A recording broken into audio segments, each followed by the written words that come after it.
as I started reading, it was really well written and developed, and like the characters were, you kind of got the gist of who each person was, and it's very suspenseful. I can actually say, as I was working, my acting coach and I, we were like, man, this is a good script. and you know, it's good to, that's what I want to be a part of. So I was very happy when I read the script. Well, my character, Fisk, is a rear admiral. John Fisk is a rear admiral in the Navy, and I work at the Pentagon, which, you know, is important in itself. But, you know, I have a view of everything that's going on as far as naval aspects. Like anything that we're doing in the waters and the Navy is, like, you know, I've come to learn, is the first line of defense and first one to know about certain things that's going on when it comes to war or threats. And I'm aware of everyone across, in every sea, every ocean. Like I'm aware, balance, and that's a really important job. And I have to report to Donnegan, Admiral Donnegan, who is played by Gary Oldman. And yeah, my character he has a high position, makes a lot of real decisions that like can affect the world, you know, because the information that you provide and the things that you know obviously have to be well thought out and correct. So, you know, I take the job seriously, I'll say that, as a rear admiral. It does have a voice for this time, like this story, as much as it's a great, you know, piece of well-written film and action, and it's going to be a thriller for us and suspenseful, but it's also speaking to those issues and those themes.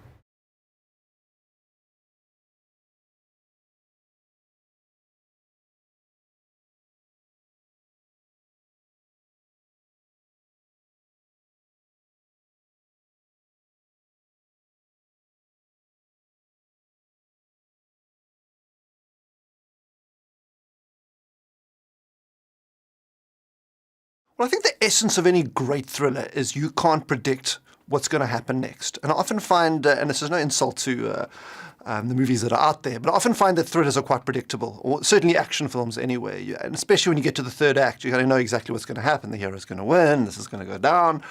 And in this script, I was genuinely thrilled all the way through. I genuinely didn't know what was going to happen next. And it had great characters. It had a very topical setting, a war between Russia and America, which I hope doesn't look imminent at the moment, but there's certainly rumblings in that direction. So I thought it was topical, I thought it was exciting, great characters. I'm a big fan of Gerard Butler, who was attached to the film. And so I really wanted to do it from the moment I read it. There are two classes of submarines, nuclear submarines. They're the boomers, and they launch the big ballistic missiles. And then they're the hunter-killers, which are the submarines that search and destroy. They also carry missiles, but their main task is reconnaissance. So they go into the field completely silently. In fact, there's probably a few out there in Russian waters that we should know about. And they do many things, from chasing other submarines or just to see what's going on. They also have war capability. They can fight, they can shoot. And so they hunt and they kill. It's quite a complex setup and complex story, which is also what attracted me to this film. It really follows three storylines. There's a submarine captain played by Gerard Butler. There's a group of Navy SEALs. There is a war room plot with Common, who plays an admiral, and Gary Oldman, who plays the chairman of Joint Chiefs of Staff. And it's about how the three of them come together to avoid a potential event that could cause World War III. You know, a big part of my pitch was authenticity, and I think these days, viewers demand much more reality in their media content. I don't know why that is. Maybe it's reality television, or, you know, I think it takes more for people to invest emotionally in something. They've got to feel like, A, this is real and authentic, and B, that this is a situation that could really occur. And yeah, people are savvy and smart. They can go online. People know a lot more about what submarines look like and, you know, how the Navy and the military work. And so, you know, as a director, you want to move the audience. And in order to move the audience, I felt the movie had to be absolutely authentic and real. And I wanted the interior of our submarine to look exactly like a real nuclear submarine. I wanted people to talk in the way that they do talk on board those submarines, and for the commands to be issued exactly like they would be. And I think even though a lot of the audience might not know exactly what that terminology is. They know it when they hear it because it just has that crack of realness, because these are commands and ways of speaking that have been honed over the years by the military. And so I wanted to go underway. I went on a submarine for 3 days. Me and Jerry Butler went on a nuclear sub. And they took us out to sea for maneuvers and actually reenacted all the scenes from the film in the submarine and took us and fired fake torpedoes and did all that stuff. And that was invaluable for me as I created the film and imagined the film and brought as much of that realness to how I executed it. I had an amazing production design on this film. He was absolutely superb. And he came with me right from the very beginning as we went to look at, the National Military Command Center, as we went on board these nuclear submarines. And we just wanted something that felt, it's an amazing thing when you go in that submarine. It's not how you would quite imagine it, and maybe movies are to blame. You watch Crimson Tide and it looks like a Corvette inside there. Everything's chrome and perfect. And when you're in a submarine, it's not made for beauty. It's made for being a practical war machine. And no expense has been spared in terms of the technology of the machine, but they don't care about how beautiful it looks. And so it's quite industrial inside there. And they're just wires and pipes and things just nailed to the wall wherever you look. And I really wanted to capture that feel because it's got a certain energy and a power to it. And it's quite surprising as well. So I wanted to get a bit of that. And then I wanted to echo that through, and we saw the Russian, there's a lot of Russian ships. There's a huge destroyer that we see, and those Russian ships were built in the 80s, and they don't quite look like the high-tech ships you might imagine, and yet they have this nuclear capability, and they have the latest ballistic missiles on board. And so it was trying to capture that juxtaposition of industrial versus high-tech, and that was really our vision. I think you associate Jerry with playing a lot of big action heroes, and in this he plays a submarine captain, and so he's confined into the space of the submarine. He's still the action guy who makes it all happen, but he does it from a position of authority rather than the guy out there pulling the trigger. And so it required Jerry to contain his performance, which I think he did absolutely beautifully. I think he's a very powerful performer. He completely invests himself in every situation, and I think that's amazing because in every scene that Jerry's in, there's 20 or 30 people as crew around him all the time. And because Jerry invests so strongly in the moment, you could just see everybody else kind of believing they were in the submarine, even though it's a set, on a bit of hydraulics. So he's amazing in the part, and he's a very, very good actor. Gary is a legend for me. I grew up on Gary Oldman, you could say. He was the guy we all looked to when I was at drama school and trying to be an actor. His performances really stood out in all the movies that we saw, and a lot of us aspired to be like him, but very few people could. So when I got the opportunity to actually work with him, I know I was the envy of everybody who knew me. But it was a dream come true to work with literally one of my idols, really, and he was fantastic.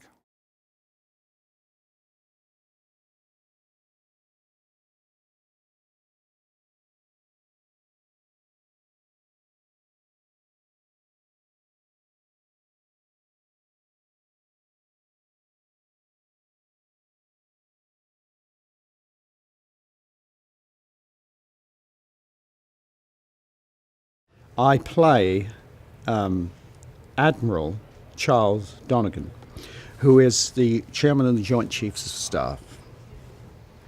And we have a situation in Russia where a sort of rogue minister, Durov, is organizing a coup to oust the president. But he's masking it in a sort of aggressive attack, a sort of like a magician's sort of sleight of hand. So that while we are all preoccupied with the possibility of a nuclear war, he can come in and mask his evil doings. And so I am primarily at the in the Pentagon and in the war room during the movie, at navigating this very tenuous happening. Yeah, Russell is. He really is. He really knows his stuff, and it's a very specific, very technical kind of movie. So it's absolute necessity to have someone here who is actually has been on submarines and on ships and knows the protocol, and so he's invaluable. You need someone like that around. He very much knows what he wants. We are really getting through it. This first week has been intense, but I don't feel that we're losing anything with the speed that we are shooting. He's very organised and seems to know what he wants. He's a very nice man. I've enjoyed it.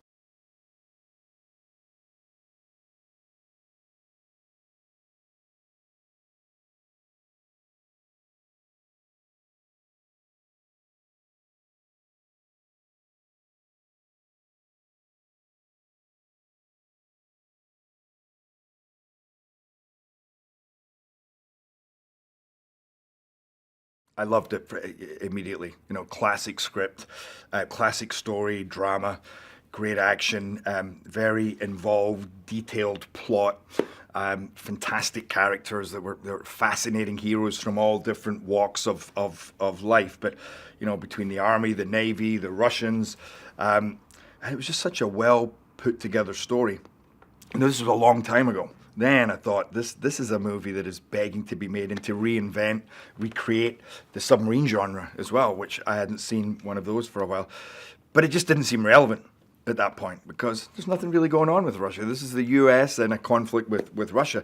So you weren't feeling connected enough. But then in the last couple of years, with everything that's been going on, suddenly we couldn't make it fast enough.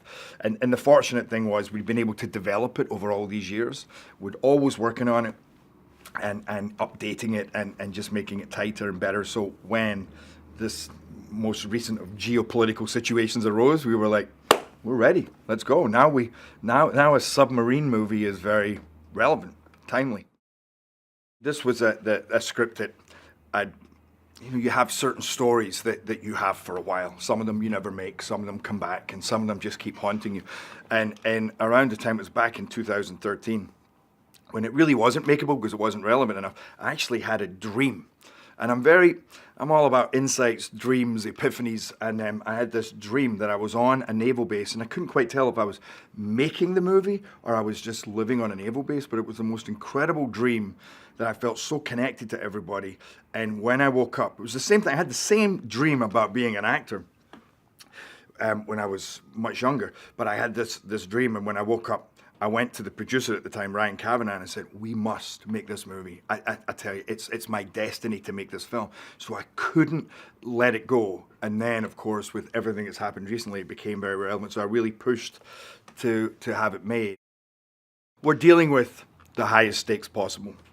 We're underwater in a submarine. We're cut off from communication from everybody. And my character's having to make decisions that will affect the world for the next 100 years, at least. Because if war develops, which is what certain people are looking for, we're talking about a possible nuclear war. I see this movie in some ways as a love story between two captains from the opposite sides of the world, from opposite cultures, essentially enemies, who are both able in their own individual ways to see things differently than everybody else and to see above the normal rules of conflict and engagement. When you're in a situation and you realize that something's about to go down and you shout, battle station, XO's on the phone, battle stations, launch countermeasures, did it, and all these orders get called out and the whole ship is basically chanting and suddenly moving in this beautiful flow and the energy comes from nothing. It's a very powerful experience. It looks great when you see it together, but it felt really great when you were in there as well. And it was that was one of the most fun parts of this movie, was seeing that come together. We had a phenomenal cast of really talented actors. I mean, we got Gary Oldman, who's one of my favorite actors around, playing Donnegan, Chief of Staff, who's just such a driving force, just powerful energy throughout the movie.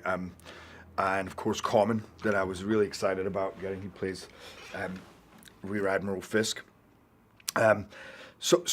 And Toby Stevens, who again, fantastic actor who plays the lead Navy SEAL. And those, I love the Navy SEALs. I mean, Michael Trucco and Ryan McPartlin, Zane Holtz. They bring all the great action to the movie, and the humor and the fun and just the badassery, the kind of stuff I normally do, you know, that I had to hand it over, which was tough, but they did a great job.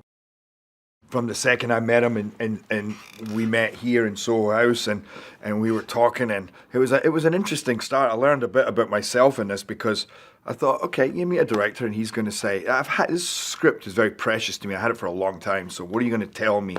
Over the years, I've met many directors for this movie. What are you going to tell me that's so great? What are you going to do? And he says, what do you think about this movie? He says to me, what do you think? Like, why are you doing this?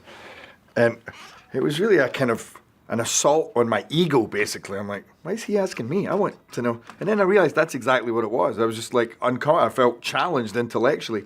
And he wasn't challenging me. That's just who he is. He's a very intelligent guy who loves to talk things out. And we finished the meeting, and he was here, and he was meeting on a couple of movies. And you know, one of the stories of my career is things that I've done beyond what was necessary. That, for instance, that got me 300 when I called Alan Horn, the head of Warner Brothers, and said, "This is my movie. You know that. I'm doing this," right? And he said, "Come in and speak to me." And I went in and ended up getting the role. And that's what Donovan did. He wrote me a letter after that to say, "I don't know if you got my passion. I don't know if you realize how much I want to do this movie." And even I didn't realize the power that can have over somebody, because I read it and I went, wow, I love what he's saying here. And that's what I needed to see.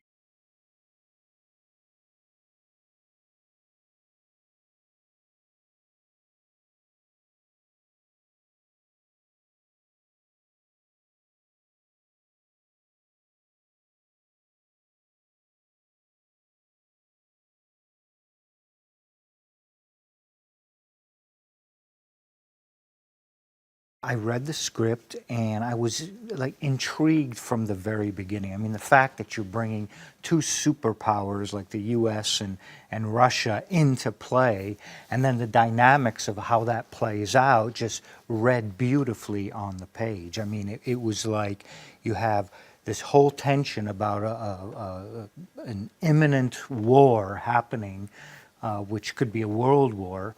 And how do you get out of that situation? That's what was so fascinating about the reading, was where there were just these elements in there that kept building and building. You kept turning the page, wondering, you know, how is this going to be resolved? And it was just very fascinating too how it was structured, because it was basically structured in two different locations, which is on a submarine underneath the ocean, and then on a military base in Polyarny in northern Russia. And what it did is it took you from a very claustrophobic environment to something that was kind of wide open and sort of sparse and barren. And I could just see the images jumping off the page as I was reading it. It was just so interesting visually already. And of course the storyline was just, you know, it was ratcheted with tension.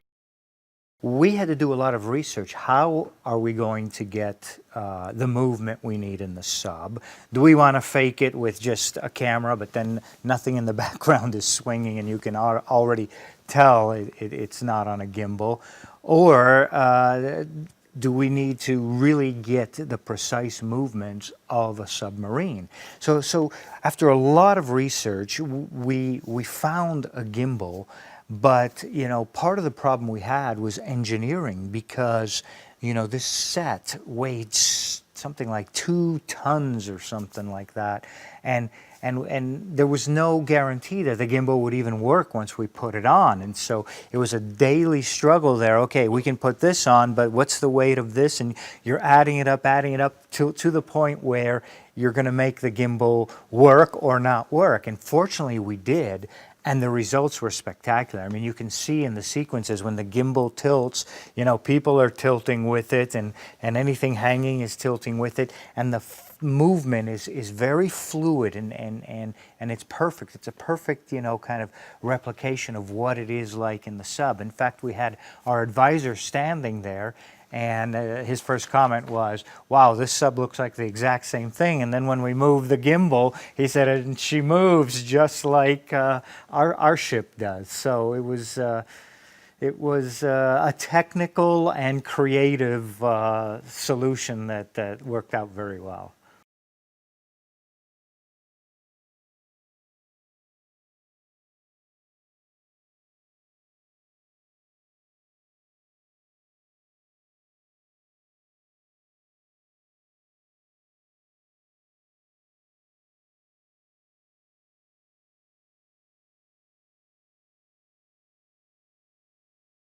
It's sort of very different from anything else I'd ever done. And I played Jayne Norquist, the senior NSA analyst, and the idea of being in the war room with Gary Oldman and Common seemed like a pretty funny idea to me. I mean, not funny. It's not funny at all, but it seemed like fun, and I was right. It's very fun. Anytime Gary Oldman's in a role, he brings a lot to it. Gary's one of my favorite actors, so the opportunity to work with him is really great. That's one of the most exciting things I think about being an actor now is to be able to work with people who are so wonderful at what they do. And Gary is just really exceptional. And on top of it all, really fun, nice, great, smart person. I play Jayne Norquist, and she's a senior NSA analyst, and she comes in looking for some information and also sort of withholding some. So there's a give and take that happens at first somewhat begrudgingly, but then it evolves into sort of a very codependent almost relationship between her and Fisk in terms of getting what they need to get done. I think one of the things that I love so much about what he said about the movie is he thinks of it as a thriller, which I don't know that all people think of their sort of submarine war movies that way, but I think it truly is.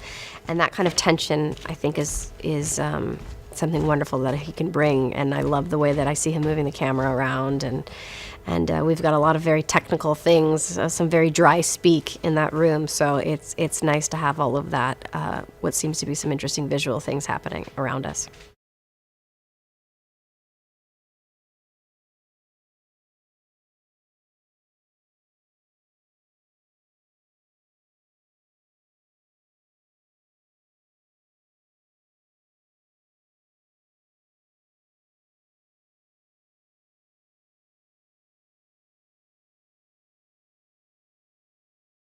We've taken the director and some of the lead talent to Hawaii and actually taken them on board a real Virginia-class submarine. We've taken them to sea for a couple of days. We put them in the damage control trainers and turned them on and got them wet while they had to figure out how to fight and fix the ship. And so it was exciting. We introduced them to many of the crew members so they could get a sense of what it's like, what the culture is, how they talk, how they engage with each other. And then we sent a subject matter expert here to London to work with all of the cast on their lines, on their roles, on how they would actually work in a simulator and how that would actually be taken at sea and being a part of how the Navy operates.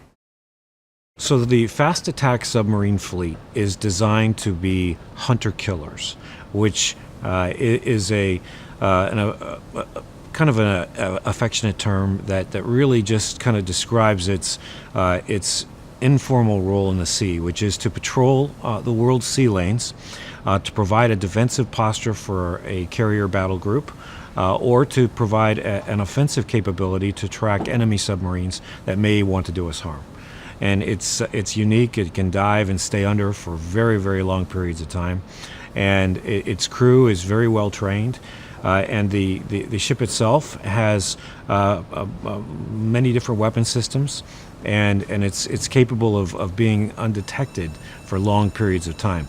So from a military strategy perspective, it's an absolutely invaluable asset.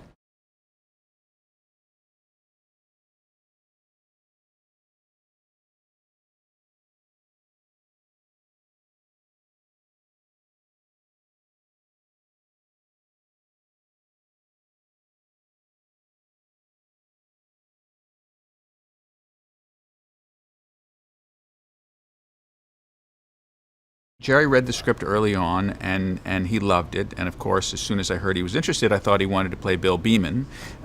But he, of course, wanted to play Joe Glass, and I think he wanted the challenge of playing, that kind of character, which is sort of it's very different from the characters he's played before. Still very intense and very intelligent, but a quieter kind of character.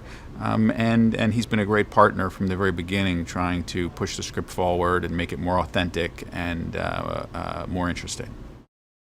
We approached the Department of Defense and the United States Navy very early on to ask them for their help, and they've agreed to support the film, which means giving us a technical advisor, making sure all the orders and commands are very authentic, but they also allowed us to photograph a Virginia-class sub, which is the newest and most updated sub in the fleet, and that's what we've replicated right down to the knobs and the dials inside of our set. We were invited out to Pearl Harbor to spend a few days there, where we had a fantastic time meeting with crew members who serve on subs, hearing their stories, and finding little tidbits to integrate into our script, meeting both the men and the women who serve on the subs. Which actually inspired us to really change some of the casting in the film to include women in the sub, and viewed their training. There's a wet trainer there, which is a room where the sailors go in, all the pipes burst, and the water comes flooding out, and they have to mend the pipes before the water gets up above their waist. And Jerry actually went in and did that with a bunch of sailors. And then on the last day, he and our director, Donovan Marsh, went underway in a sub, which means they sailed and went underwater for 72 hours, where various maneuvers that are portrayed in the movie were reenacted for them on a real submarine at sea. The challenge with any movie, but especially a movie that is in a specific subgenre, like the military movie, we want to try and reinvent it and portray it in a way that hasn't been done before. So we were very excited to find a newer filmmaker, a younger filmmaker, who could bring a different shooting style and a different sensibility to the world of the military and to the movie itself. And we had seen his fantastic film E Number, which he made in South Africa, which we really liked quite a bit.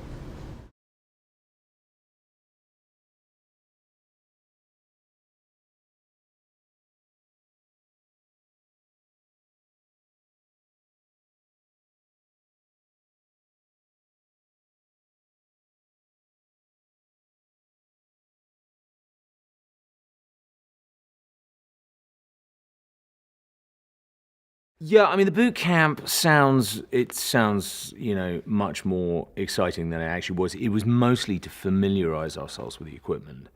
We'd all been training physically before we came out here, just because Donovan had said, look, this is going to be physical and you need to be fit. And thank God we did, because, it really has been. But the boot camp was mainly just to familiarize ourselves with the weapons, because, it's important.